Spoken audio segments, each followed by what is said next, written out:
এই জন্য তাকওয়া অন্তরের ব্যাপার, আর এই তাকওয়া রমজানের রোজার মাধ্যমে আল্লাহ পাক দিয়া দেয়, ঠিক কিনা জোরে গণ ভাইরা আমার। এই জন্য রমজানের রোজা সামনে আসতেছে, আমরা সবাই নিয়াত করব, আল্লাহ এই রোজা রাখার তুমি তৌফিক দাও। যাদের শরীর অসুস্থ একবারও বলবেন না হুজুর শরীর অসুস্থ রোজা রাখতে পারবো না, বরং এই কথা না বলিয়া আল্লাহর কাছে এতটুকু বলেন, ও আল্লাহ রমজান মাস সামনে আসতেছে, এর ওসিলা করে তুমি আমার শরীর সুস্থ করে দাও। বলা যাবে কি যাবে না? আরো জোরে গান। হে মুসলমান, এই রমজান মাস গুনাহ মাফের মাস। এই মাসে আল্লাহ মানুষ সাধারণ ক্ষমার ঘোষণা করেন। মানুষ যে গুনাহ করেছে এই গুনাহ আল্লাহ এই মাসে মাফ করে দেয়। এই জন্য তওবা কান্নাকাটি করার মাস। এই মাসে আমরা কেউ ফরজ হুকুম আল্লাহর এই হুকুম আমরা লঙ্ঘন করব না। রাজি আছি না নাই? মুসলমান ইমানদার আল্লাহর গোলাম যত গুনাহ করেছেন এই মাসে তওবা করেন, আল্লাহ গফুরুর রহিম ক্ষমা করে দিবেন। মুসলমান ইমানদার আল্লাহর গোলাম আল্লাহ পাক রব্বুল আলামিন বলেন, পাহাড় পরিমাণ যদি অন্যায় করো আমি আল্লাহর রহমতের দরজা থেকে নিরাশ হয়ে যাও না। আল্লাহ বলেন, লা তাকনাতু মির রাহমাতিল্লাহ ইন্নাল্লাহা ইয়াগফিরুয যুনুবা জামিআ ইন্নাহু হুয়াল গফুরুর রহিম। আল্লাহ বলে, আমি আল্লাহর রহমতের দরজা থেকে তোমরা নৈরাশ হয়ে যাও না। আমি আল্লাহর দরবার ফিরিয়া যাওয়ার দরবার না, ঘুরিয়া যাওয়ার দরবার না। আমি আল্লাহর দরবার নৈরাশ হওয়ার দরবার না। আমি আল্লাহর দরওয়াজা ফিরিয়া যাওয়ার দরজা না। এই দরজায় একবার আইসা যদি আমি মালিকের কাছে চাওয়ার মতো চাইতে পারো, আমি আল্লাহ তোর জীবনের সব গুনাহ মাফ করে দিব। আরো জোরে কোন সুবহানাল্লাহ। ভাইরা আমার, এই জন্য আপনি আর কি গুনাহ করছেন? অনেকে বলে হুজুর এত অন্যায় করছি, এত নাফরমানি করছি, আল্লাহ কি মাপ দিবে নাকি? আর মাত্র 2-3 মিনিট কথাটা বলেই আমি শেষ দিয়া দিব ইনশাআল্লাহ। ভালো করে খেয়াল করেন, আল্লাহ পাক রব্বুল আলামিন আপনার আমার থেকে বড় বড় নাফরমানদেরকে মাফ করছে, করে না? করছে না করে নাই? কথা কয় না ভাইরা আমার।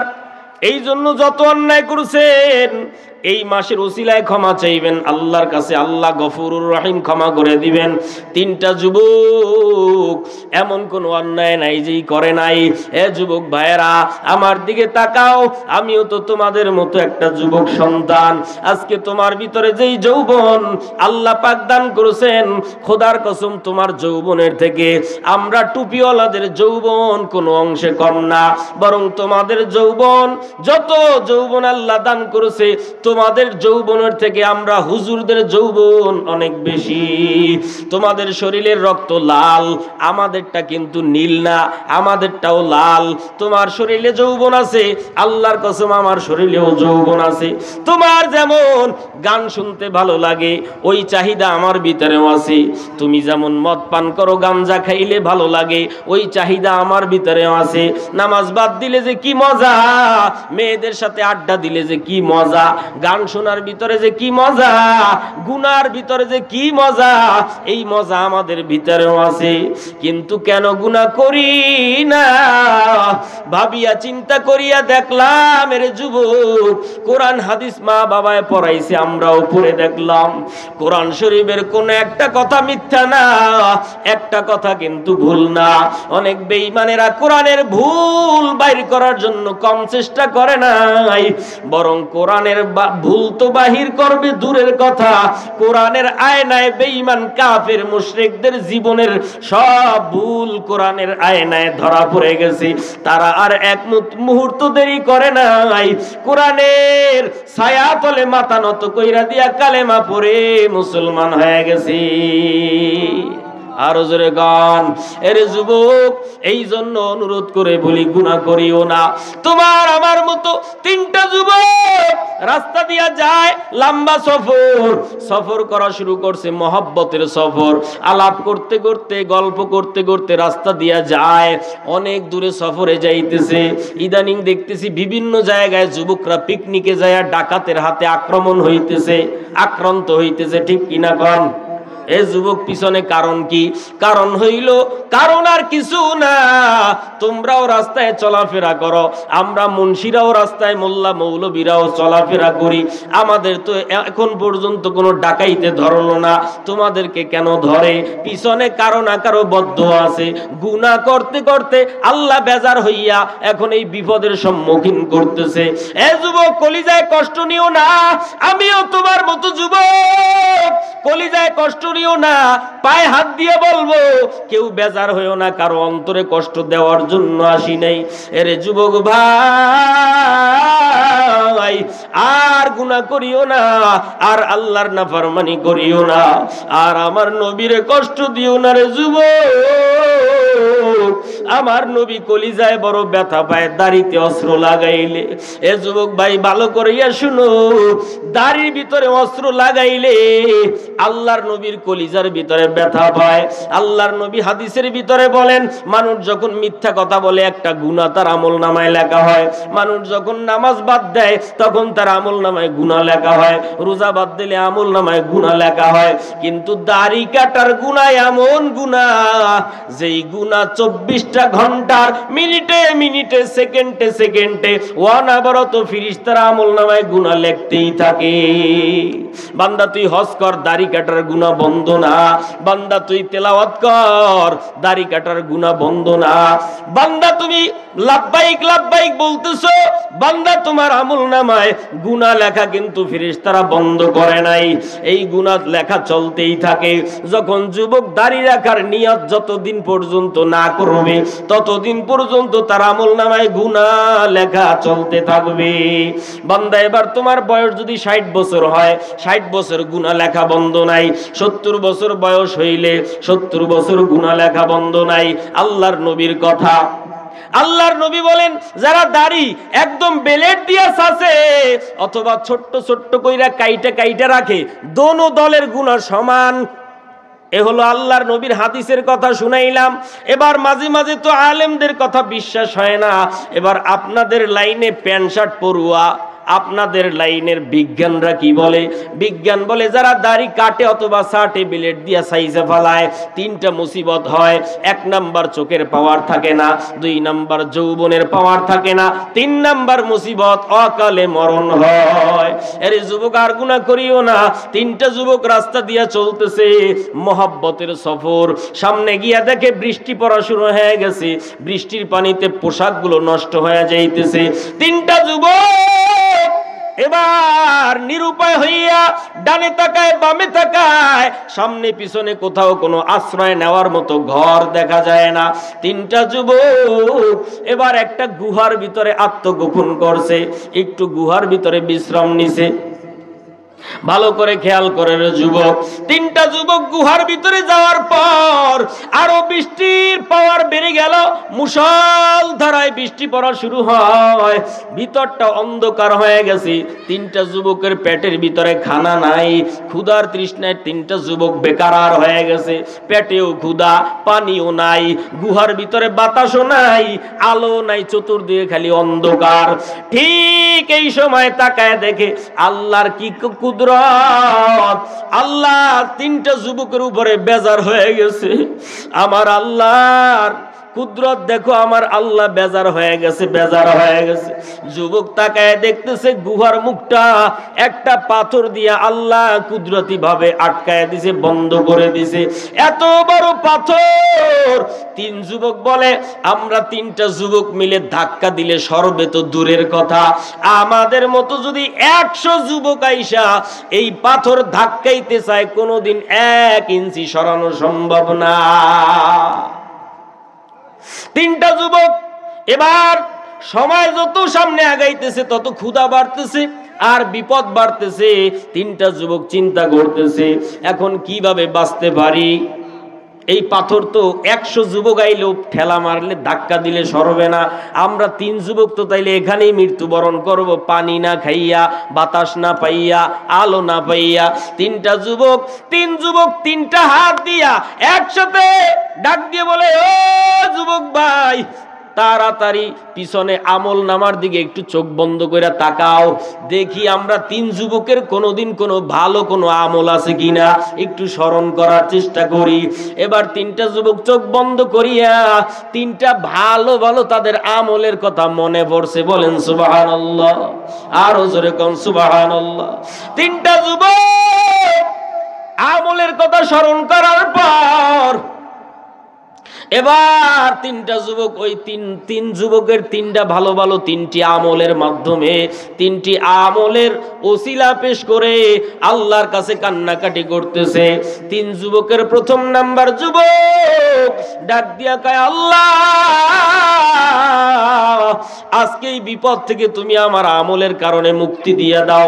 3 যুবকের 1 নাম্বার যুবক আমল পেশ করতেছে আল্লাহর কাছে মোনাজাত ধরে, ডাক দিয়া কয়, আল্লাহ, আমার একটা ভালো আমল আছে, এই ওসিলায় তুমি আমারে মাফ করো। কি ভালো আমল?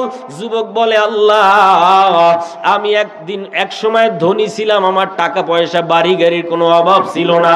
আমার কোম্পানিতে হাজার হাজার মানুষ কর্মচারী হিসেবে কাজ করত। এই কর্মচারীদের ভিতর থেকে একটা কর্মচারী আইসা অর্ধবেলা কাজ করে বাড়িতে যাওয়ার সময় পুরা বেলার টাকা আমার কাছে চাইলো। আমি যুবকের উপরে রাগ করলাম, রাগ করিয়া তাকে আমি তাড়াইয়া দিলাম। যুবক চলে গেল, রাগ করে আর কাজে আসলো না। বহুদিন পর যুবক আমার কাছে আইসা ডাক দিয়া বলে, মালিক, ওই অর্ধবেলার টাকাটা আমি নেওয়ার জন্য আসছি। ও আল্লাহ, তোমারে সাক্ষী রেখে বলি, ওই অর্ধবেলার টাকা দিয়া আমি ছাগলের পাল কিনা, ওই টাকা দিয়া একদিন ডিম কিনছি, ডিম কিনা তা দিয়া মুরগি বানাইছি, মুরগি বিক্রি করিয়া আবার আমি ছাগল কিনলাম। একটা ছাগল দিয়া পালতে পালতে এবার ছাগলের বিরাট একটা পাল হয়ে গেল। লালন পালন করার মাধ্যমে আমি, ও আল্লাহ, তোমারে খুশি করানোর জন্য তোমার ভয় অন্তরে নিয়া আমি যুবকরে ওই দিন ডাক দিয়ে বলছি, যুবক, এই পুরা ছাগলের পাল তুমি নিয়া নাও। সুবহানাল্লাহ। ওই যুবক ডাক দিয়ে কয়, মালিক, আমি তো অর্ধবেলার 250-300 টাকা নেওয়ার জন্য আসছি, আপনার হাজার লক্ষ টাকার এই ছাগলের পাল তো আমি নিতে আসি নাই। ও আল্লাহ, ওই দিন তোমার ভয়তে আমি বলছিলাম, যুবক, তোর ওই 250-300 টাকা দিয়ে আস্তে আস্তে বাড়াইতে এই ছাগল আমি বাড়াইছি, তুই নিয়ে যা। যুবক হাসি মুখে নিয়ে গেল। ও আল্লাহ, এই আমলটা যদি তোমার কাছে পছন্দ হয়, তুমি গুহার থেকে ওই পাথর সরাইয়া দাও। আল্লাহ বড় কবুল করে ফেলাইছে, ভালো লাগছে আল্লাহ কাছে।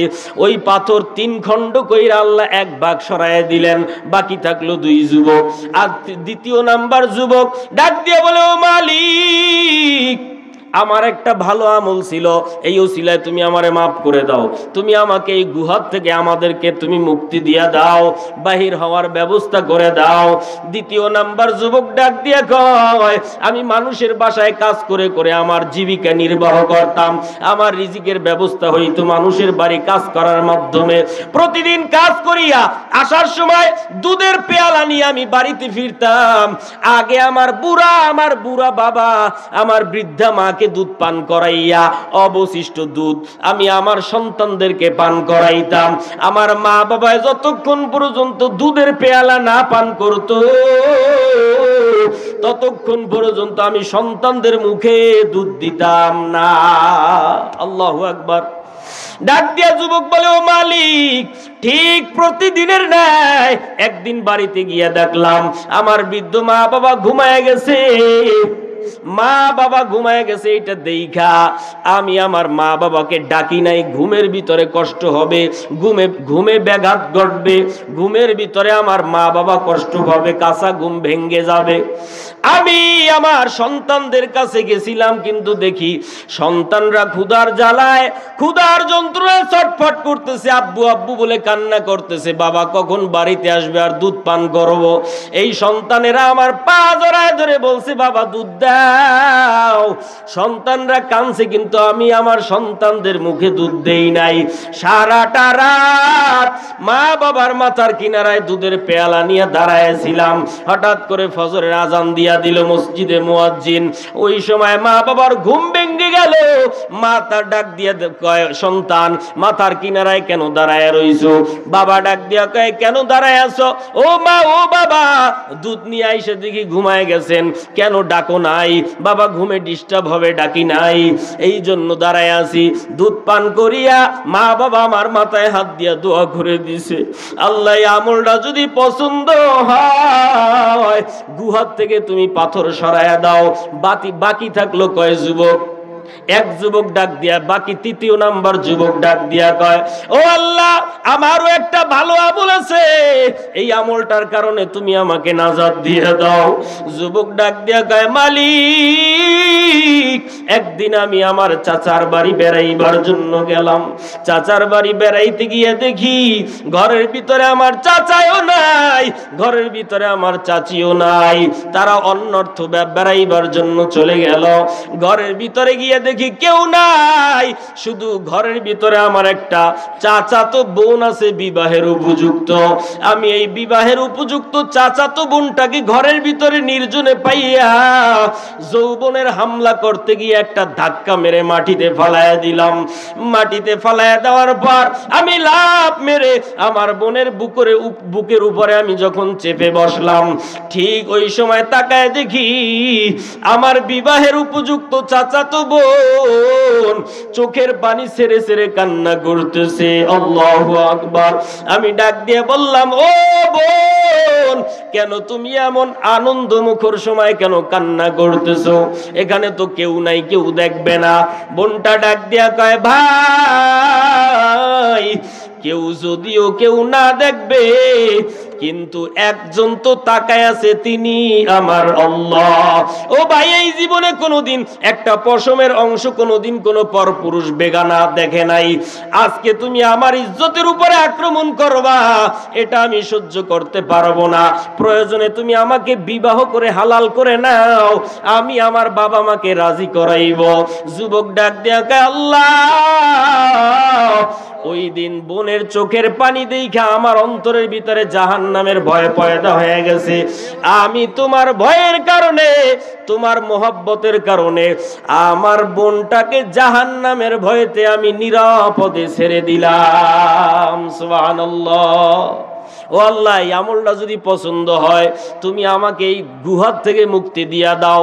তিনটা যুবক তিনটা ভালো ভালো আমল পেশ করে আল্লাহর কাছ থেকে নাজাত পাওয়া গেছে। অতএব যুবক ভাইয়েরা, ও বৃদ্ধ বাবাজিরা, ও পর্দার আড়ালের মা বোনেরা, রমজান মাস সামনে আসতেছে, আর আমার আল্লাহকে বেজার করবা না। সুবর্ণ সুযোগ পাইয়া এই রমজান মাসে ভালো আমলের কথা স্মরণ করিয়া আল্লাহর কাছে ক্ষমা চাইবেন। রাজি আছেন না নাই? নারে তাকবীর! হাত উঠান, হাত উঠান, হাত উঠান।